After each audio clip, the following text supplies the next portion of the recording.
My parents tried to teach my brother humility once. Instead, they accidentally taught him that consequences were optional. He was the miracle baby after years of miscarriages. I remember my mom calling him our second chance, which sounds sweet until you realize what that does to the first kid. Growing up, Tyler didn't get punished. He got redirected. He didn't get grounded. He got talked to. When he was 11, the school called because he'd been making fun of a kid whose parents had died in a car accident. The kid was living with his aunt. Tyler apparently told him, "At least I still have people who want me." My parents were horrified, like genuinely shaken. That was the first time I saw them scared of something he'd done. So they did the expected things. They grounded him, took his Xbox, made him write an apology letter, and as expected from him, he cried, said other kids were laughing too. But what I didn't expected was, 2 weeks later, everything was back to normal, and he got his Xbox back as if nothing happened. That's when I realized my parents didn't know how to discipline him without feeling like they were punishing fate. Fast forward 6 years, I'm 27, finishing my second master's, doing a part-time job at a data center, paying my own rent, living off my own income. And Tyler's 17, smart, charismatic. Teachers love him. He gets into every college he applies to.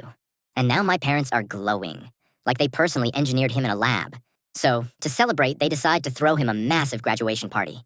I mean, rented tent, catered BBQ, the whole suburban Pinterest fever dream. And here's where it backfires. Instead of buying him something flashy, my parents decide to make a big public gesture about family values. They announce at the party that instead of gifting Tyler something expensive, they're donating $25,000 to a scholarship fund for underprivileged students, in Tyler's name. They thought it would show growth, maturity, redemption arc energy. Everyone clapped, and Tyler smiled. But I know my brother. His jaw was tight. That night, after everyone left, he exploded. He told my parents they embarrassed him, that his friends were all getting cars, watches, cash, and he got a tax write-off in a speech. My dad tried explaining legacy, but Tyler said something I'll never forget. "So I'm just the lesson now, I don't even get to be the reward." That line hit my mom like a truck. But here's the part no one expected. The scholarship wasn't fully processed yet. Just pledged. 2 days later, Tyler logged into my mom's laptop and canceled the donation, then transferred the money into his own account and booked a week in Miami with his friends. By the time my parents noticed, the money was spent on flights, hotel, clubs, rented supercars. My parents were devastated. Not because of the money, because they realized they didn't raise someone who felt guilt. They raised someone who felt entitled to balance the scales. And the worst part? Tyler came back from Miami relaxed and totally unbothered. When my dad asked how he could do that, Tyler shrugged and said, "You were trying to use me to look generous. I just used what was mine." And my parents went silent mode like an iPhone. But still, after all this, they paid the scholarship out of their retirement savings anyway.